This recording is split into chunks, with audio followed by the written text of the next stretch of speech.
Okay, so have you ever like looked up at those giant power lines and wondered how it all, actually works? Like, how does electricity even get from like a power plant all the way to your house? Yeah, it's actually pretty amazing when you think about it. It's a pretty complex system, this whole electrical grid thing. Yeah, and it's one of those things we totally take for granted, like until the power goes out, right? Right, exactly. Got It's it. kind of invisible to us most of the time. Well, lucky for us, we've got Grady Hillhouse's book, Engineering in Plain Sight, to kind of guide us through this whole thing.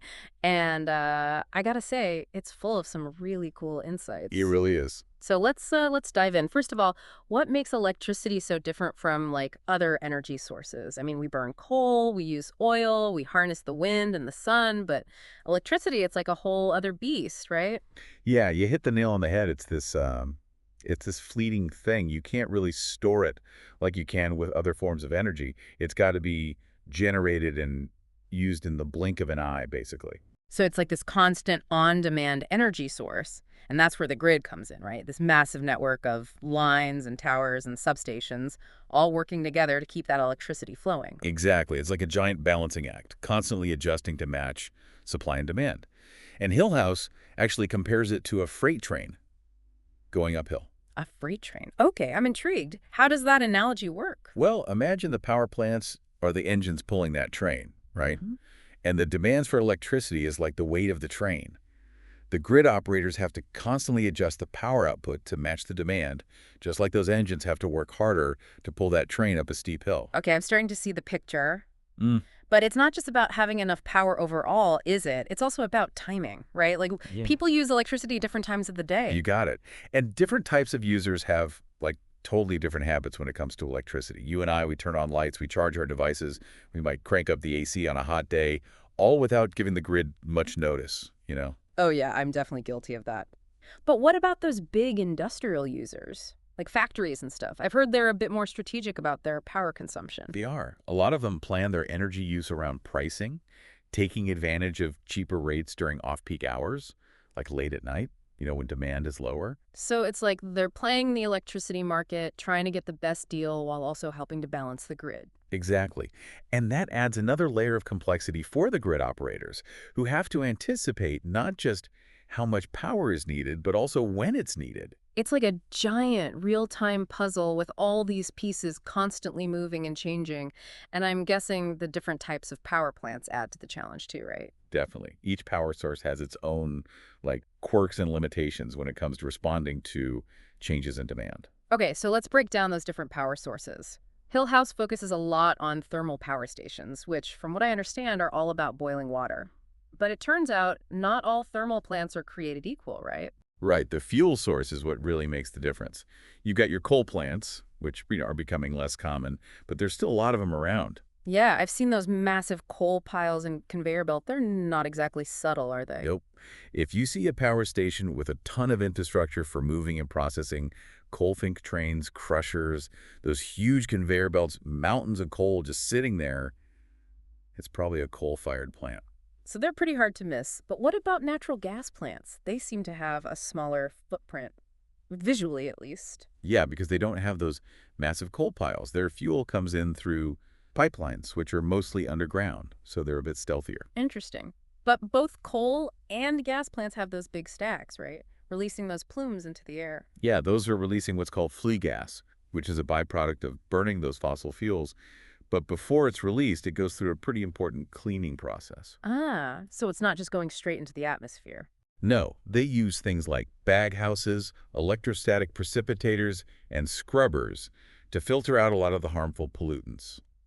It's an important part of reducing their environmental impact. So those stacks aren't just for show, they're part of a whole pollution control system.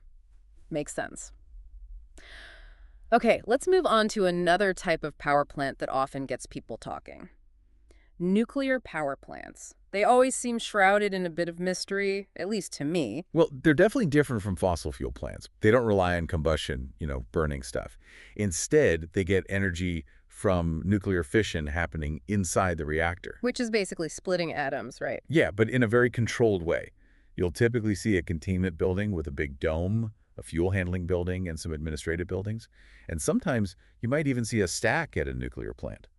But it's not releasing smoke like a coal plant. It's more about venting gases that might be slightly radioactive during the process. It's more about safety and controlled releases than actual pollution, right? Exactly. And speaking of iconic structures, let's talk about those massive cooling towers that people often associate with nuclear plants, the ones that look like they're spewing giant clouds. Oh, yeah, I know exactly what you're talking about. They're like those giant mushroom-shaped clouds, Yeah, right? But I've heard those plumes are actually just water vapor, not smoke. that's right.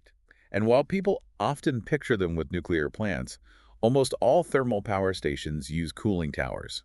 It's all about cooling down the water that's used in the process before releasing it back into the environment. So it's like a giant industrial-scale steam bath. Who knew? Okay, let's shift gears to another type of power generation that's captured a lot of attention. Wind farms. There's something both beautiful and kind of imposing about those giant turbines, wouldn't you say? Definitely. It's amazing to see how we can harness the power of the wind, but it's also a reminder of the challenges of integrating renewable energy into the grid. Right, because the wind doesn't always cooperate, does it? It's not like you can just flip a switch and make it blow. Exactly. And that's why grid operators love those predictable sources like nuclear, even though it's got its own challenges. But back to wind turbines. Remember trying to outrun those spinning blades as a kid, like trying to stay ahead of their shadow? Oh, yeah, I totally did that. It was like a race against a giant windmill. Hmm. But those blades are spinning for a very specific reason, aren't they? Absolutely. It's all about capturing the wind's energy and converting it into electricity. The speed of those blades is crucial for efficiency. Too slow and you're not capturing enough energy. Too fast and you're actually creating too much resistance. So it's like finding that sweet spot where the wind and the blades are working together in perfect harmony. Exactly. Mm. And modern wind turbines are incredibly sophisticated. They have sensors that constantly monitor the wind speed and direction, and they can actually adjust their position to optimize energy capture. So they're like giant self-adjusting weather vanes. That's a great way to put it. They can adjust their yaw, which is basically which way they're facing the wind, and they can also adjust the pitch or angle of the blades to fine-tune their performance. They can even furl, like fold themselves up if the wind gets too strong. Wow, it's like they have a mind of their own. But what about those flashing red lights you see on them at night? Are those just for decoration? Nope, those are warning lights for aircraft. Ah. And here's a cool detail. They're actually synchronized using GPS signals so pilots can better judge the size and shape of the wind farm at night. GPS for flashing lights. That's incredible. They've thought of everything.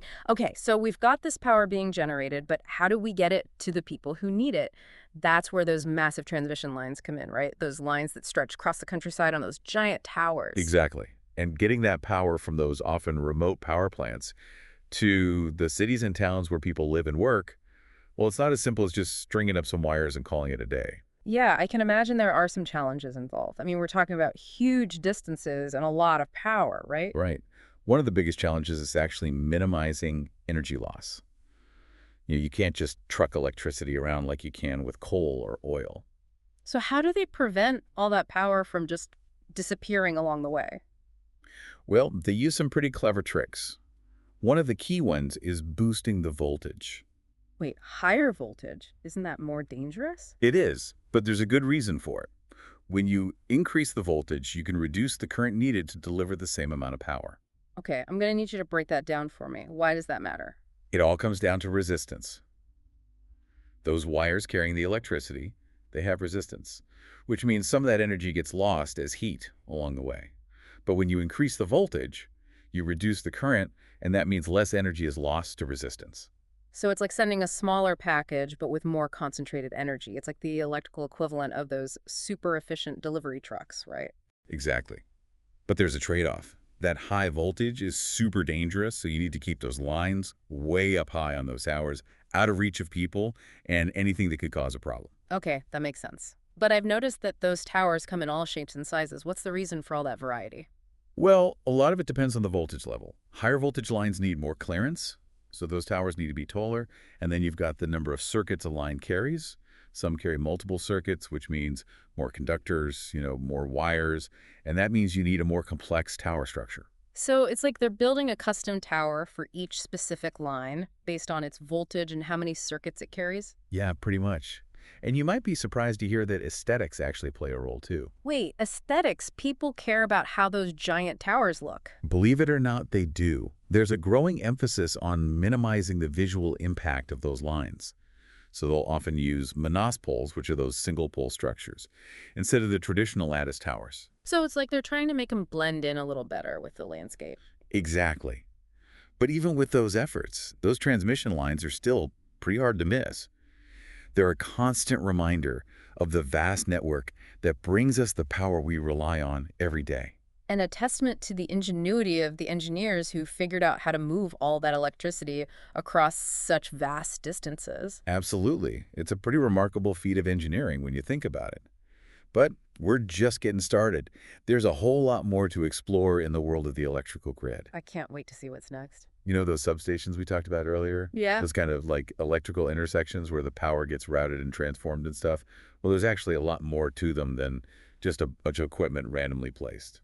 Now that you mention it, yeah, they do seem to have some sort of order to them, like a specific layout. Right. And that's not by accident.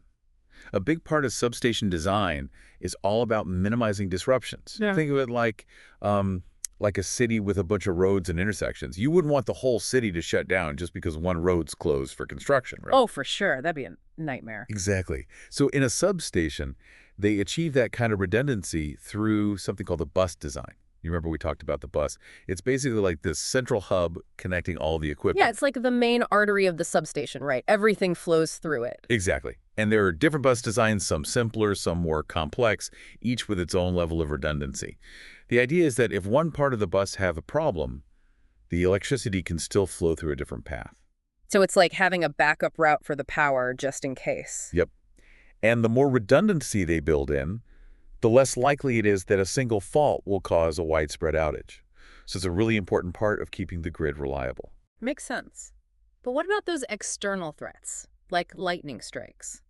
We talked about how transmission lines have those shield wires for protection, but what about substations? Substations are vulnerable to lightning too, so they have a whole multi-layered defense system. You got your lightning rods and those things called arresters, which we talked about before. Okay, those help to divert the lightning strikes, right? Exactly.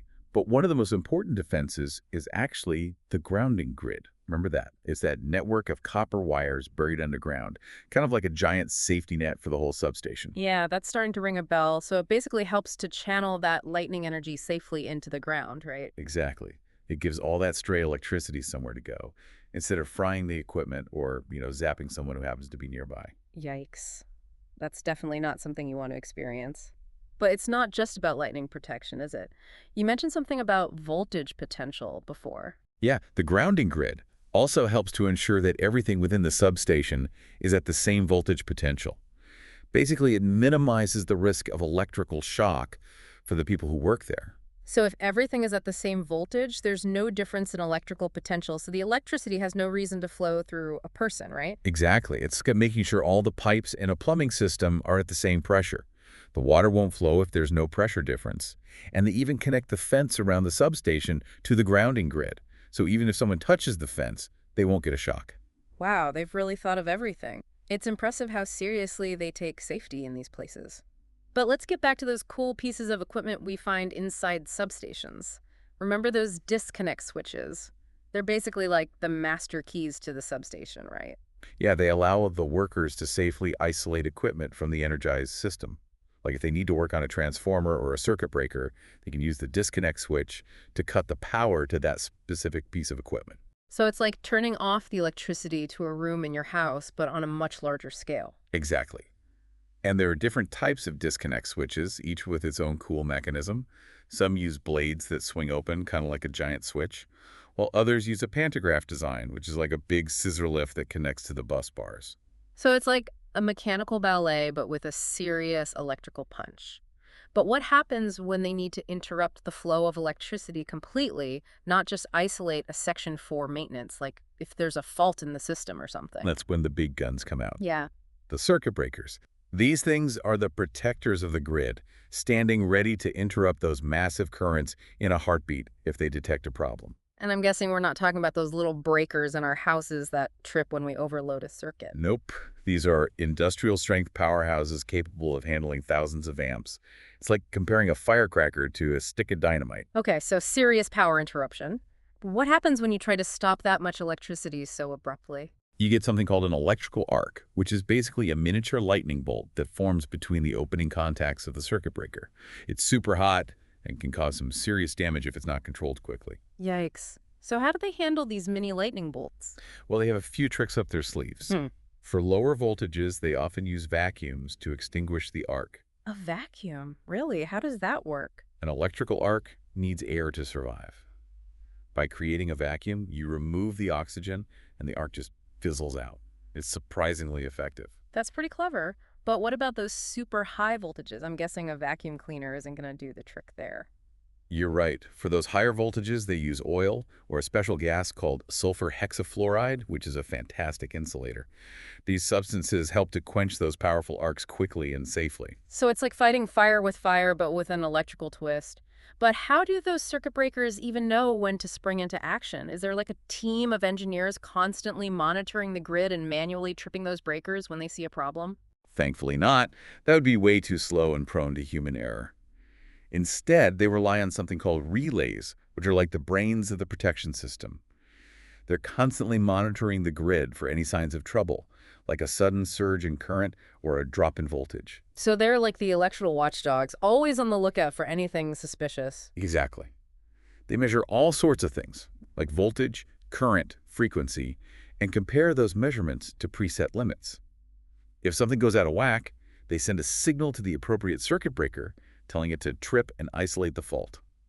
It all happens super fast, often in milliseconds. Wow, it's like an automated security system for the power grid, always working behind the scenes to keep everything running smoothly and safely. That's a great way to put it. But here's the thing. Those relays are dealing with some seriously high voltages and currents, right? So how do they handle that without getting fried themselves? Good question. They use something called instrument transformers. These are like the translators of the power grid. They step down those high voltages and currents to a level that the relays can handle without getting overwhelmed. So it's like they're converting those powerful electrical signals into something the relays can understand and act upon, kind of like a language converter for the grid. Exactly. And there are different types of instrument transformers, each designed for a specific purpose. You can even tell them apart by their connections. Voltage transformers have one high voltage terminal and connect to ground, while current transformers have two high voltage terminals and connect in line with a conductor. It's all about those subtle details that make the system work so seamlessly. This is fascinating. It's amazing how they've thought of everything. But remember those capacitor banks we talked about earlier? I'm still a bit fuzzy on what they actually do. Can you refresh my memory? Sure. Remember how we talked about alternating current and how the voltage and current can sometimes get out of sync? It's like they're dancing to different rhythms, which isn't very efficient for the grid. Yeah, it's like they're stepping on each other's toes. Exactly. And that can actually cause problems for the grid, making it less efficient and potentially even leading to power quality issues. That's where capacitor banks come in. They act like electrical shock absorbers, smoothing out those bumps in the road and helping to realign the voltage and current. So it's like they're giving the electrical system a chiropractic adjustment, getting everything back in sync. That's a great analogy. By improving the power factor, which is basically a measure of how well the voltage and current are aligned, they make the grid more efficient and help to ensure that the power quality is top-notch. So they're like the unsung heroes of the grid, quietly working in the background to keep everything humming along smoothly. Precisely.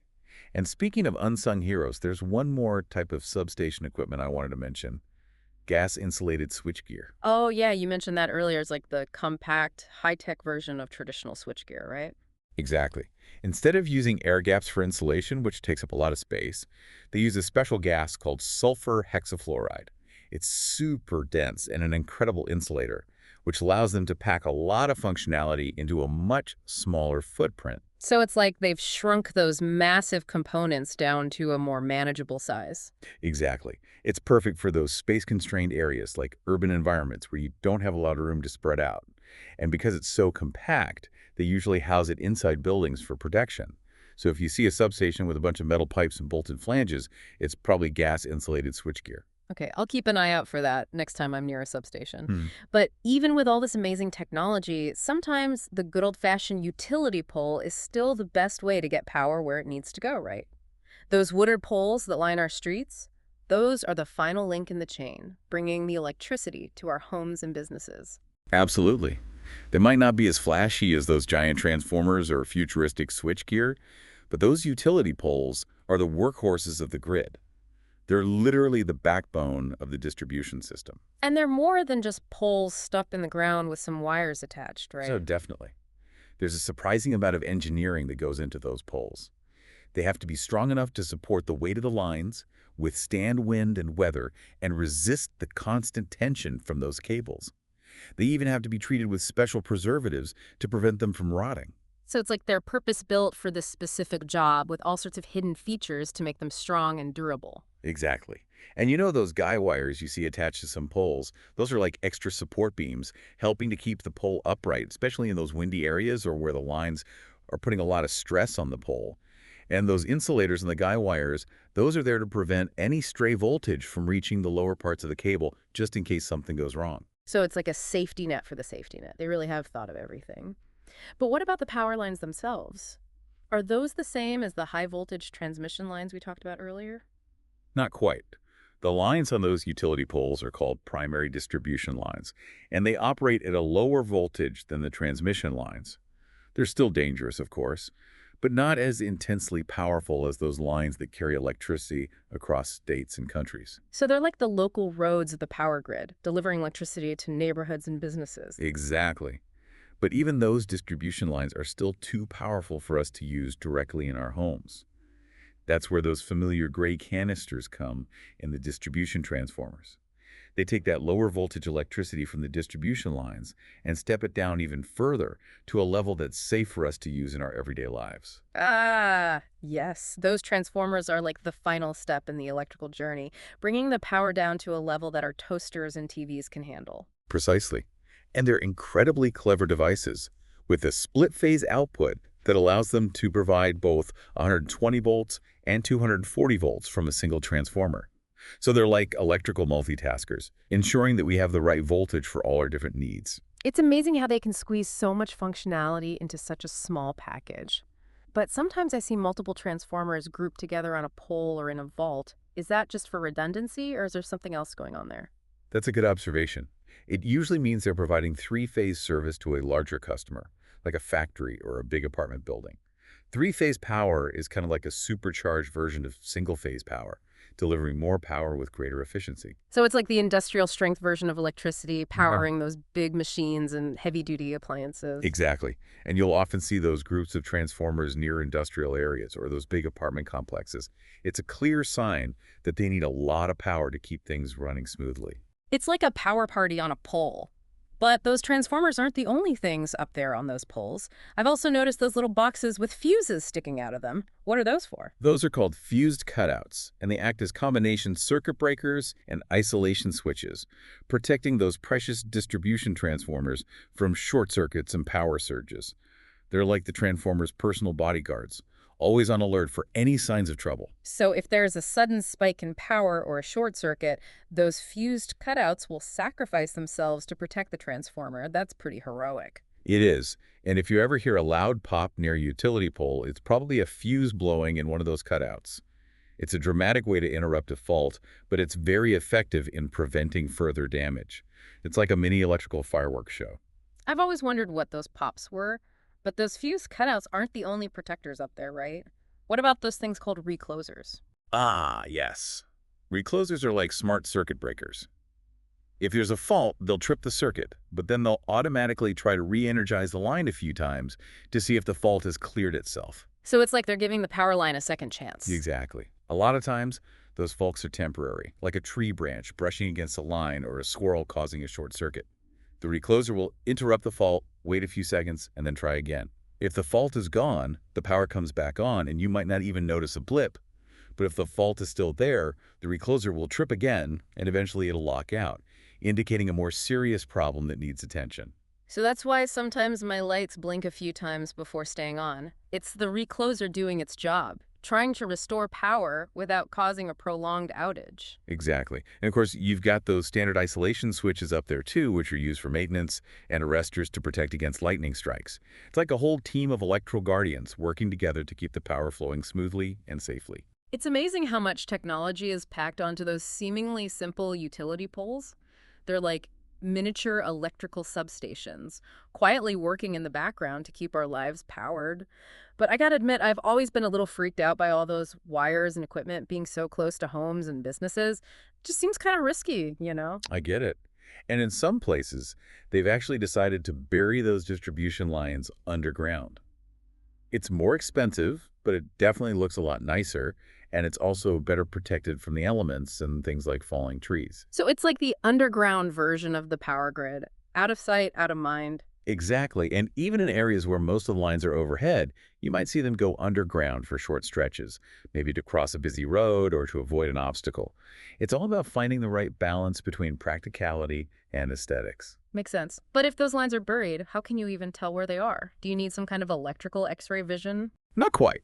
There's some clues you can look for. You might see those conduit risers on the poles where the underground lines transition to overhead.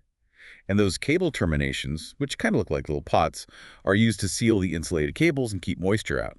They're like the waterproof connectors for the underground power grid. So even in those neighborhoods with those beautiful tree-lined streets and no power lines in sight, the electricity is still there, lurking beneath the surface. That's right. And you might also notice those green cabinets in some neighborhoods, often disguised as landscaping features. Those are pad-mounted transformers, basically doing the same job as those pole-mounted ones, just hidden away in a more discreet package. So even when it's buried, the power grid is still all around us, silently working to keep our lives running. It's pretty amazing when you think about it. But back to those utility poles for a second. I've always wondered about all those markings and tags they have. Are those just random graffiti, or do they actually mean something? Oh, those markings and tags are definitely not random. They're like a secret language for the linemen, telling them all sorts of important information about the pole and the equipment it carries. So it's like a code waiting to be cracked. Exactly. Red tags usually indicate damage or a potential hazard. Pole tags might have inspection dates, treatment information, and other details about the pole's history and maintenance. And those stamps you see in the wood, those can tell you the pole's origin, the type of wood it's made from, and even its length. It's like a hidden history of the pole right there in plain sight. Wow, that's fascinating. I'm going to have to start paying more attention to those poles from now on. It's like a whole new world of information just waiting to be discovered. You'll be surprised at what you can learn just by looking closely. Those utility poles are like the silent storytellers of the power grid, each one with its own unique tale to tell. I love that. It's like they're the unsung heroes of our modern world, quietly keeping everything connected and powered. This deep dive has been incredibly eye-opening. I'm already looking at the electrical grid with a whole new level of respect and appreciation. That's what we love to hear, and the journey's not over yet. Now that we've explored the generation, transmission, and distribution systems, let's zoom in even further and see how that power ultimately makes its way into our homes, powering all those gadgets and appliances that we rely on every day. I'm ready for the grand finale. Let's follow that flow of electricity all the way to the finish line. Those outlets and switches that we use every day without even thinking about where that power comes from. All right, so we've made it. From those giant power plants and across those huge transmission lines, through those buzzing substations and down those familiar utility poles.